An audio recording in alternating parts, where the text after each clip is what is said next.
All right, so what we're gonna do today is we're gonna attempt to swap over a GC 190 Honda that was on a log splitter of mine.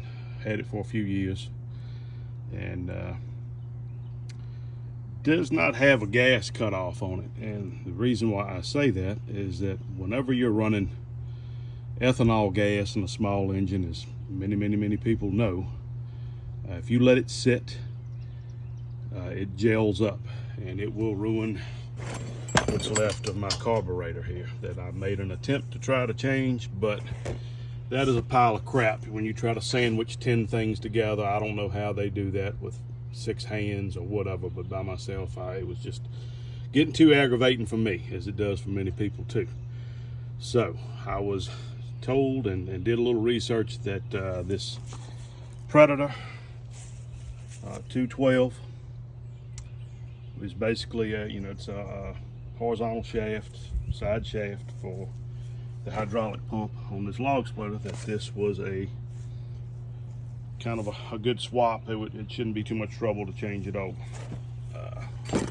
The guard over my pump, I've taken out the 4 13mm bolts to loosen this side of the shroud that covers the shaft. The Lovejoy coupling in there started to separate. I don't know with the light if you can see that good, but the 4 base bolts I'm going to take off. I'm going to be starting and stopping the video because I don't have a stand or not wearing a GoPro showing every little thing, because I think the purpose of this is more just to show people, will this motor work and mount up in place of this GC 190. So by the time I bought another carburetor and tried and then didn't succeed, and maybe by the time I paid a small engine mechanic to put this thing back together, I just went and bought the motor for 150 bucks. So let's see how it goes. I'll start again in a minute when I get it unboxed and do a little comparison. All right, starting to remove my base plate bolts. Got this one out. Got this one over here unscrewed. I'm gonna move to the back two.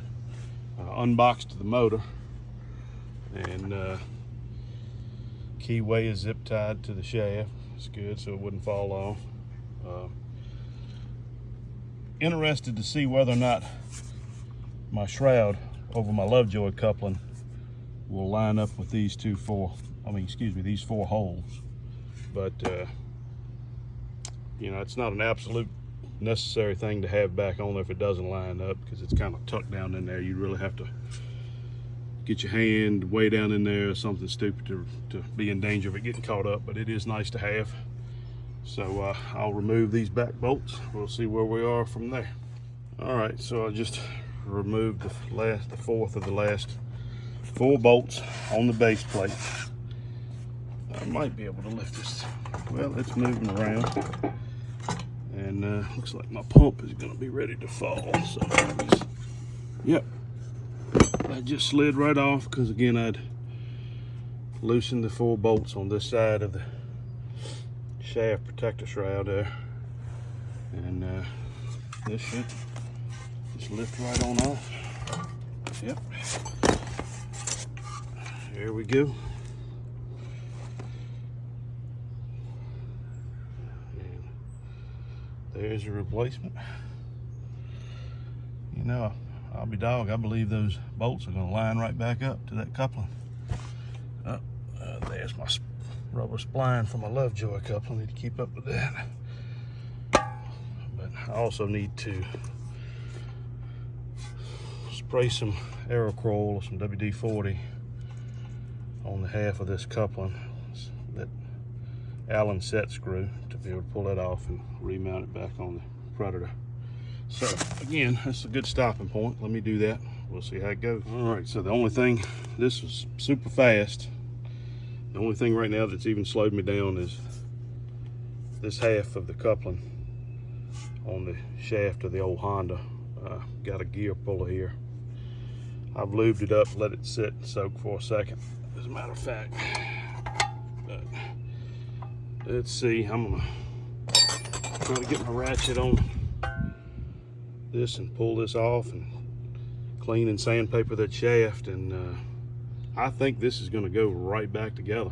All right, so the base plate bolted right up back in the holes for the plate of the log splitter. No alteration needed it whatsoever.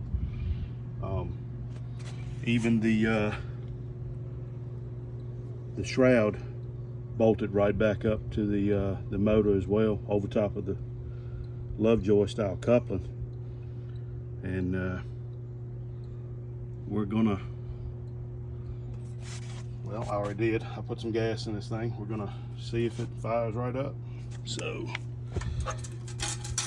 put just enough gas in it to get in the bottom of the tank. Put that back on. I don't think there's a priming bulb anywhere. I could be wrong.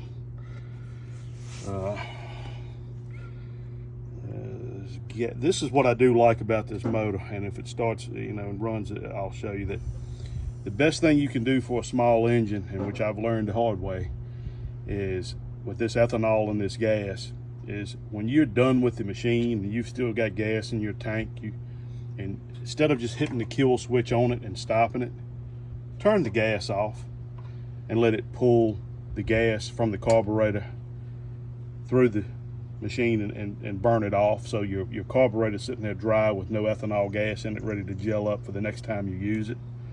That way, a lot of times you'll put a petcock in between the tank and the carburetor to do the same thing, but this one evidently comes with one already. The Honda did not have that, so whenever you shut the machine off, you had gas between the tank and the carb with no way to cut it off. So anyway, let's see what happens here. So we've got start, and we have the gas to on. Make sure that moves back and forth anyway. Both of them do. Yep. Gas is on. You got your kill switch here, which is on. Let's see what happens. Second pull.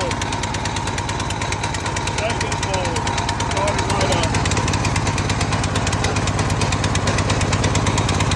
Started. Take it to one.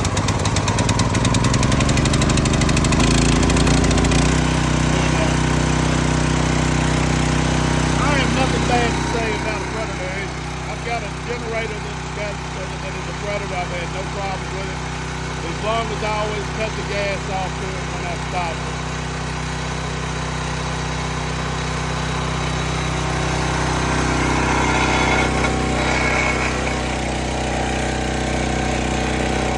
We're moving. We're running. Sounds great. Doing great. Bolted right up. This is Tractor Supply, county line, 28 ton, and the Predator 212 bolted right up, replacing the GC 190 Honda. Started right up. Good job, Auburn, great.